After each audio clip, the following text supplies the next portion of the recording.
Welcome back to the Riders Lounge podcast.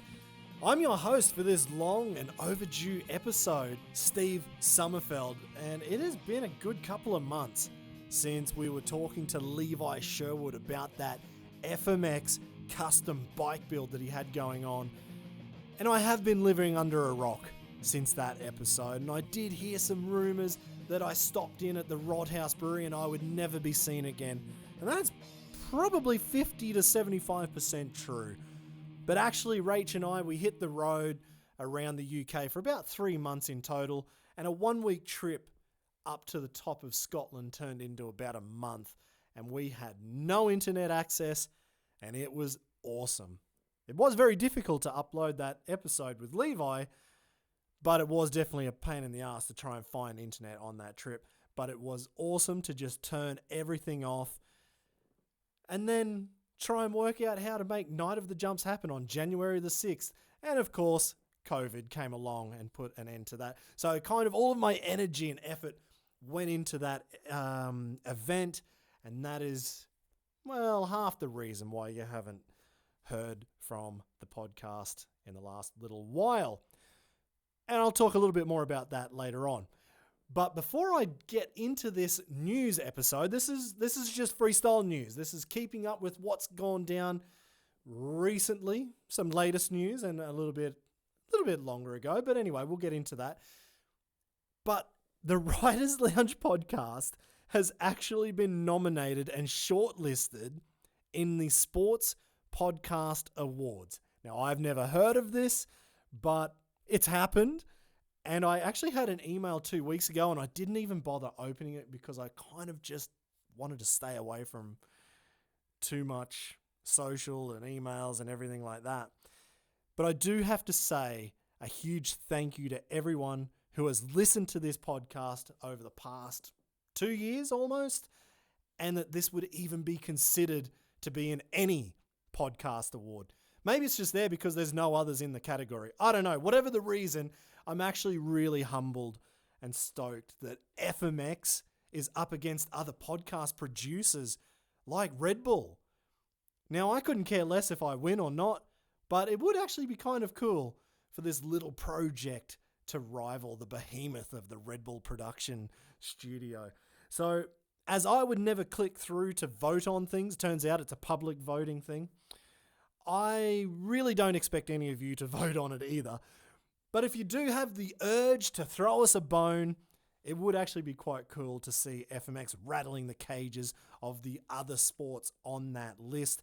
And I'll put a link in the show description and on the website on how you can vote for the Riders Lounge podcast at Sports Podcast Awards.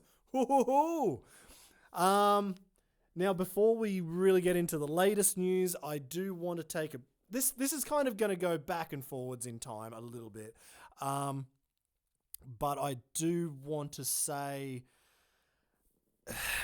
my thoughts are with Tanner Chadwick and his family and his friends and everybody and his fans who followed him, just like I did. I've never met Tanner. But he was one of those guys who just sent it in the sand dunes over there in the States. And somebody that I loved following him on Instagram. It was always I just wanted to see what he was up to. Like, I love riding in dunes. I'm not the best rider in the dunes, but I got to feel like, when I watched him just launching, I'm like, yeah, that would be cool to do. Then I realized, no, that's gnarly shit. And unfortunately, Tanner did pass away, and that was at the end in December in 2021. And unfortunately, he's not the only big jump rider of 2021 to pass away. If you all remember, Alex Harville also passed away when he was attempting to go for the world record. So 2021, not the greatest year for freestyle motocross in general.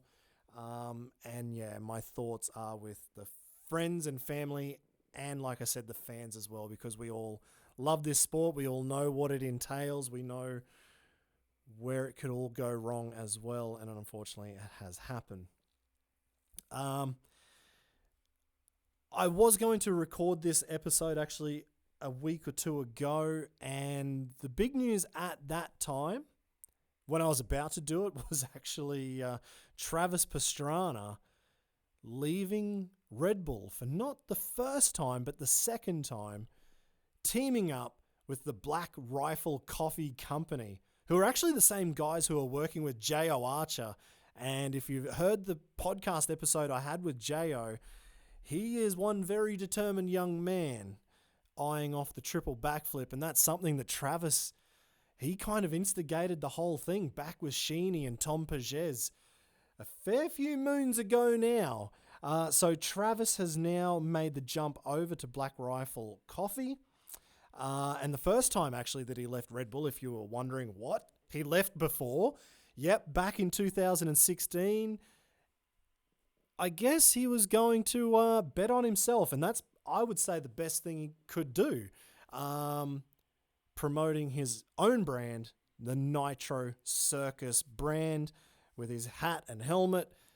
But then he came back to Red Bull, but it looks like he has left again to go for a nice big cup of joe. So that was going to be the big news 2 weeks ago. Bigger news, actually Trav's in hospital. A base jump went a little bit wrong, and he's got an injury list as long as your arm. And I watched the videos from like local US news outlets that put the story out pretty much immediately. And it was a base jump. It looked like, I don't know anything about base jumps, so don't jump down my throat on this one. But it looked like everything went to plan. And then they said, and the young man is in hospital with fractured bones. I went, okay, I don't know what's happened here. Trav just put out a video today, I think it was, or maybe yesterday, saying he has got broken L5, multiple hip fractures, pinned sacrum. So it definitely sounds a lot worse than what I originally thought. So yeah, I don't know anything about base jumping. I don't know. Maybe he hit the ground a lot harder than I thought from the first videos. Maybe someone who knows more about base jumping can explain what went on. But yeah, that's the latest news. But continuing with the injury list, the jack of all trades, Kai Hase from Germany, who you probably know as the guy who did that huge 75-foot nose bonk front flip on the scissor lift. Well, he had a huge 2021 season, by taking time off from freestyle motocross and spending more time trying out anything on two wheels. He was racing speedway, he was racing flat track, motocross, hard enduro, downhill mountain bikes. And then he decided, why not go back to Supercross again? And although Kai has ridden in the German Supercross series, which is huge over here in Europe, he thought he'd go one step better and take on the big boys at the AMA Monster Energy Supercross in America. And not content on going for any old round, he made his way to Anaheim 1, and he even made the nighttime event. So here's a short clip from that interview I did for Night of the Jumps with Kai, talking about the whole trip, how it came about, and how it all came unstuck. And something tells me we'll be seeing a lot more of Kai, not just in freestyle motocross comps and shows, but in all forms of two-wheel racing and just anything, really, whatever he wants to set his mind to. And actually, if you want to watch the full interview video, it's out now on YouTube and on recast.app, and I'll drop it as its own podcast following this episode as well. But here is a short clip from the man himself. I came up with the idea to achieve my childhood dream and to compete at a Supercross race. So I did that. I went to Anaheim 1 at the 1st January weekend, and it went all perfect. I went to Anaheim 1, I went to the night show, I had hell of a time. And then I went out a few days later to prepare for the next round. And then I felt much better on the bike during the practice day. But then unfortunately I did a mistake, or couldn't jump the rhythm section right, and the case to jump and went off the bike and landed without the bike and injured again my left foot. Actually, just on injuries from major stars, Dane Kennard, the legend, the OG of Australian FMX, who has returned to freestyle motocross after he disappeared at the peak of his career 15 years ago. Well, he's been smashing it lately. I've been watching him on Instagram for the past year, and I've just been so stoked that one of my childhood heroes, and probably yours too, is back on the bike, and I've just been pumped to watch his story unfold. But it took a bit of a turn last week, and I'll bring in some help to explain this one, as he was there to witness it all. It's the FMX and filmmaking guru, one half of the Russell Brothers films, Lance Russell. For a bit of FMX news, we had Dane Kennard come out to our place, and we had the foam pit freshly built, so it's all kind of new to us. And Dane Kennard, how he just made his comeback and he wanted to do a flip for a long time. We thought it would be a good chance for him to start flipping and everything. So he jumped the super kicker, did flips off the super kicker, sweet, coming in a little over-rotated, but that was okay. And then he said, yep, let's come back next weekend and we'll, pull the ramps back, get onto a comp ramp and do a bigger gap. And then we just got rain for months and months and months. And we've been struggling to ride for months. So Sydney's just copped rain. Like, it's all the east coast of Australia. It's just been non-stop rain. So this weekend we finally had a break in that weather, and Dane came back, and we had the ramp at 65 foot, and we had young 15-year-old Riley Davis, flip the 65 foot first, and then Dane jumped on and he flipped 65 foot.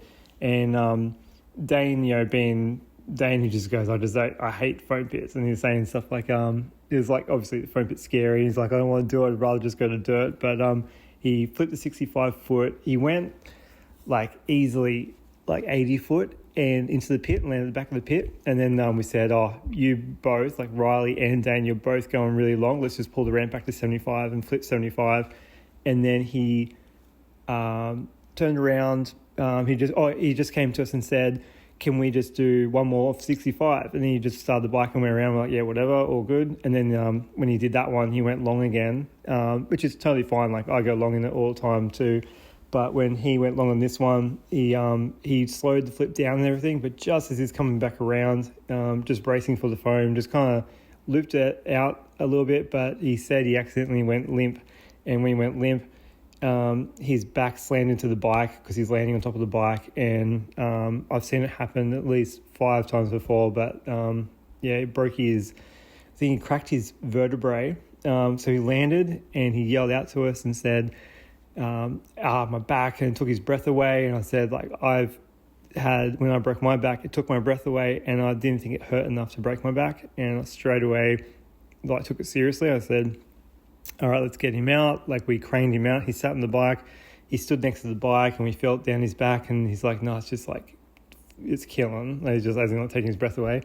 And so I said, all right, do you want us to call an ambulance? He goes, I'll lay on the ground for a little bit and we'll see how we go. He laid on the ground and then he found it hard to get back up. So I said, well, that's just a dead giveaway. So I said, let's call the ambulance. We ended up having an ambulance come. We ended up having a police car come because they had a motorcycle accident. But the police were really cool and waited for the ambulance. The ambulance came, and then the ambulance wanted the state emergency service to have some workers to help lift him over the fence because the jumps were so muddy they would have got the ambulance bogged. So we had all these emergency vehicles for his back, where he's relatively, he's on his feet, he's okay. But we filmed the videos of just how many emergency vehicles were there. It just kind of funny, but made it seem like a bigger deal than it was. But when Dane was in hospital, he saw that he cracked a vertebrae where he thought he did. That was pretty obvious. And then he had 2 bulging discs, and I think he said that they were possibly aggravated existing injuries, but the disc in his neck was just like touching his spinal cord. and they were more concerned about that. And he was saying, I have no pain in my neck, and they go, we don't care. We just want to make sure this disc in your neck is okay because it's pressing on your spinal cord.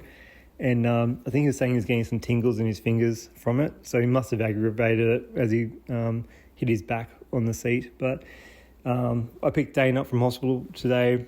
He's in good spirits. He's walking around.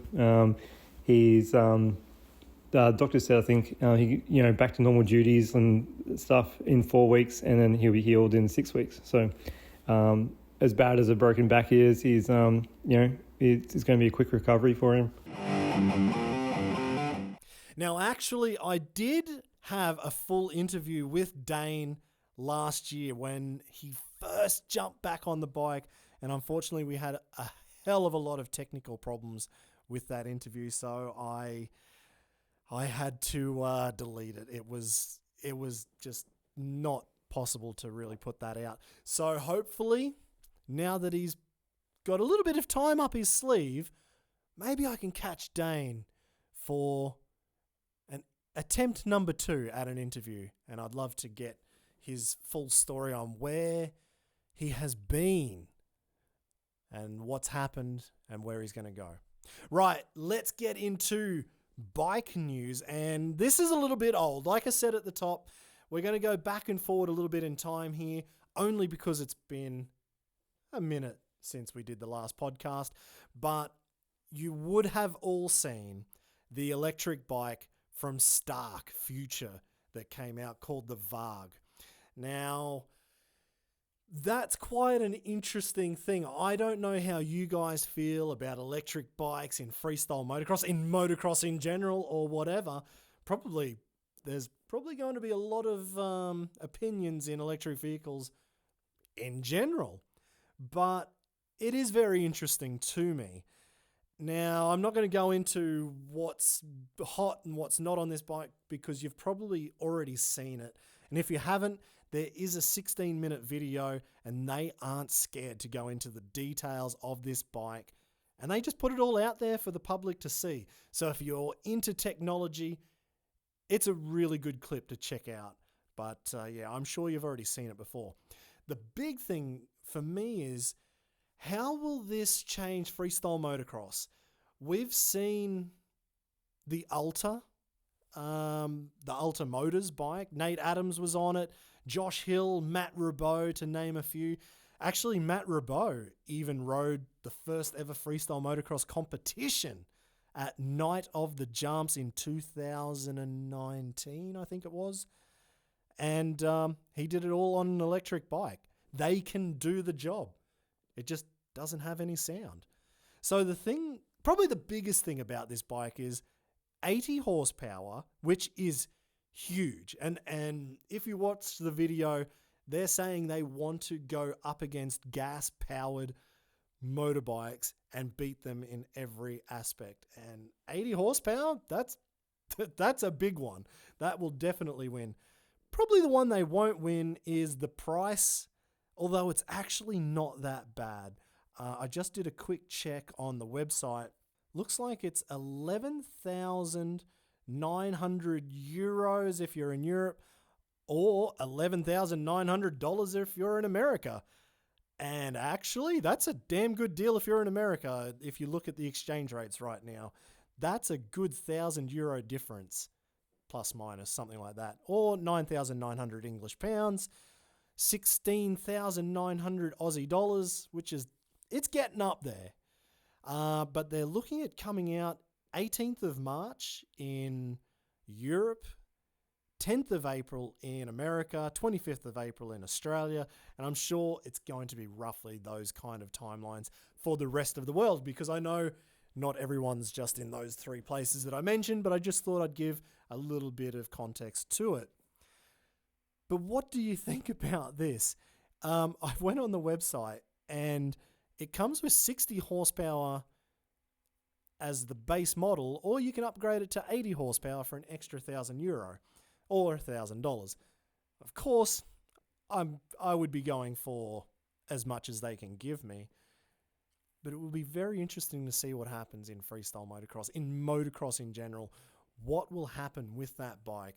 And actually, I think there's the Mugen, I don't know how to pronounce it, but they have joined the new series, the E-Explorer series, which starts in 2022. So the electric bikes are coming. What will that mean for the sport? Well, riders will be able to train if they've got probably like a half an acre of block of land. You can live in the center of a city and be able to train. You could have a metal ramp, your electric bike, and an airbag landing, and you could be riding and not pissing off the neighbors. How good is that? But yeah, does everyone want to listen to a two-stroke? Or, for those who want to listen to a four-stroke as well, that's all okay. But I'm definitely all about that smell and sound of the two-banger. I actually went to Motorcycle Live at the back end of 2021 over in England, and I did a quick look around of all of the manufacturers. There were no electric bikes from any of the other big ones. I was kind of hoping to see if KTM or Yamaha, Suzuki, Honda, Kawasaki, if they were going to bring anything out. Nope, there was nothing there. But there was a huge amount of small, niche, electric motorcycle companies that are out there and showing off what they've got. So electric is not going anywhere, and it will be very interesting to see what happens in the next year or so. Well, it's just over a year until the launch date by the looks of the Stark Future Varg. I can't wait to see what happens there. Looking at events, this is probably the big one from where I'm sitting because, we all want to see what's going on. We want to see the best riders in the world competing and performing, if it's shows, comps, whatever. And it's good to see that looks like 2022, things are starting to turn the corner because 21 was the same as 2020. Hopefully 2022 does not end up the same. Right now, actually, the guys at Masters of Dirt, they had a show in Egypt. I think it was over the Christmas period. And they've actually been in Abu Dhabi for the last month. So that's a good sign that shows are coming back. The big one, however, I'm really hoping that we're going to see, I think it's the 11th to the 13th of March, Vienna, Austria. That's the big MOD show. And that's where, speaking of Kai Haase earlier, that's where he did his nose bonk front flip with MOD. So it would be awesome to see that event happen. And it looks like Austria is starting to wind back the restrictions, so it may actually come off. Nitro Circus live tour. Unfortunately, I checked out the website. New Zealand has been pushed back. They should have started probably in the next few days.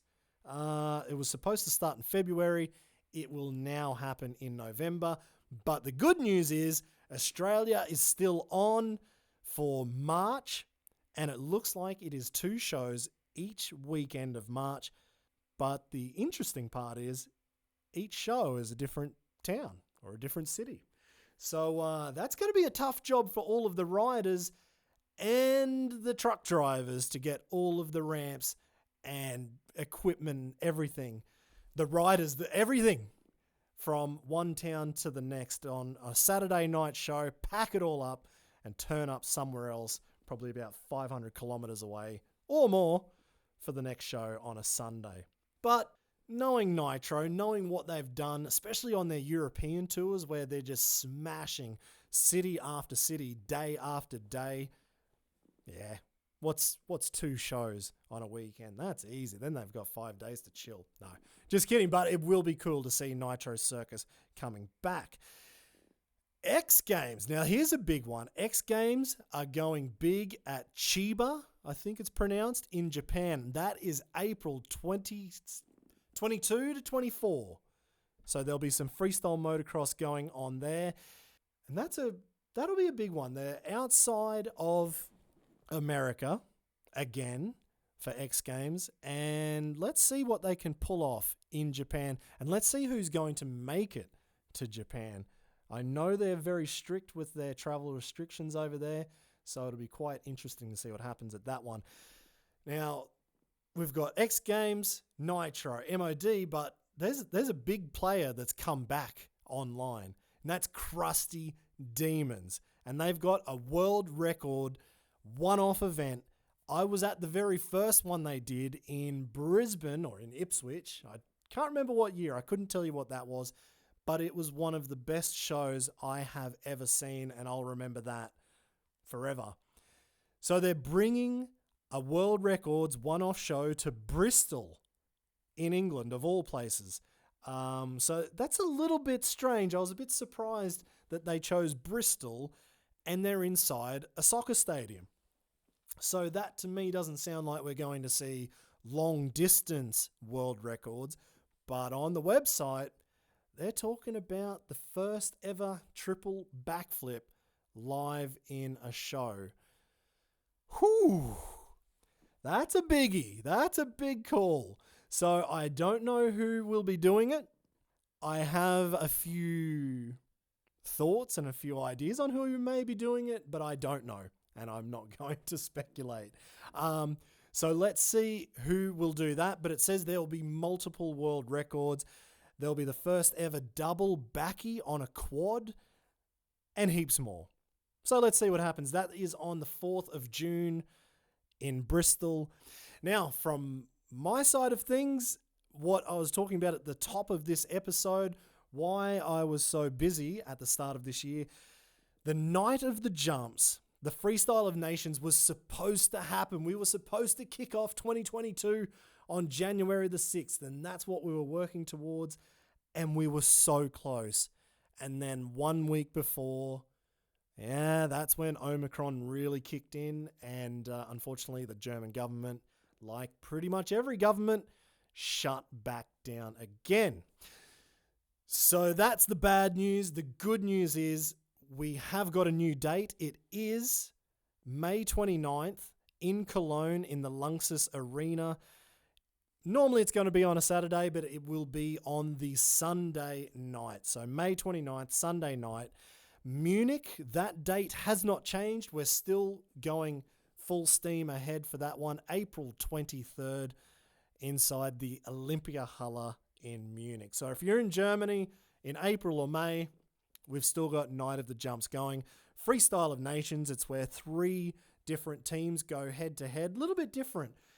Freestyle motocross, normally the solo sport, but actually it has been quite cool to have a few different events with the teams, with Germany versus Spain and France, world teams. And I think we're going to have something a little bit special, and I'll have some more news on that as we get a little bit closer to Munich first, April 23rd, and then Cologne, May 29th.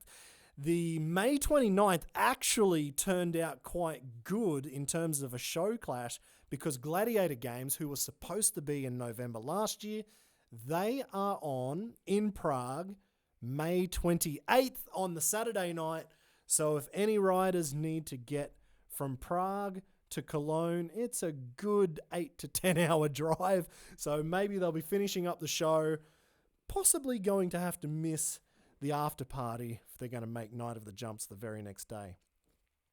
Now, I'm going to bring Lance Russell back in on this podcast because there's a little bit of news from his side of things with the upcoming Freestyle Kings show as well.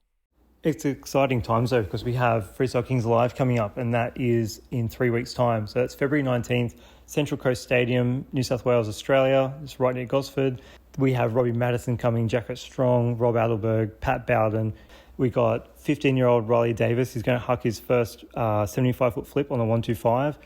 It's got its own best whip comp, best trick comp. It's a huge event run by riders, and it's really, really good for the sport. Plus, this is going to be a tour as well, so it's not just Gosford. So keep up to date with the Instagram at Freestyle Kings, and that will have every town and every date coming up shortly. Right, so this episode is actually a little bit longer than I thought it was going to be. I thought this was just going to be a quick news wrap-up, but if you're looking for a job right now, I did have a couple of job offers come through to me, and if I had the time, I honestly would jump on both of them. I think they would both be really good jobs to do. There's two big ones going, and they've come from two freestyle related people. So the first one, Kiska. If you haven't heard of Kiska, I wouldn't be surprised, but they are actually the design company behind the Austrian powerhouse of KTM and Husqvarna and Gas now.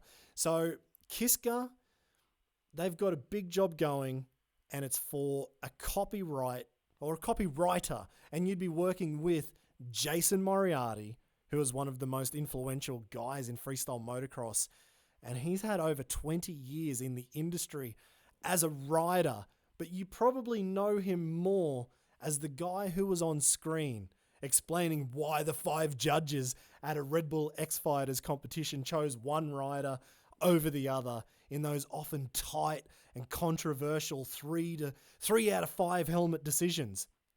But for quite a few years now, Moriarty, he's been flat out with Kiska at that design company. And they're looking for an experienced copywriter, someone who is far more articulate than I am, and to work in everything all about two-wheel dirt bikes, from the nitty-gritty to making the technical stuff seem a lot less boring. So if you're a storyteller, or if you're into PR or journalism, this could be your dream job.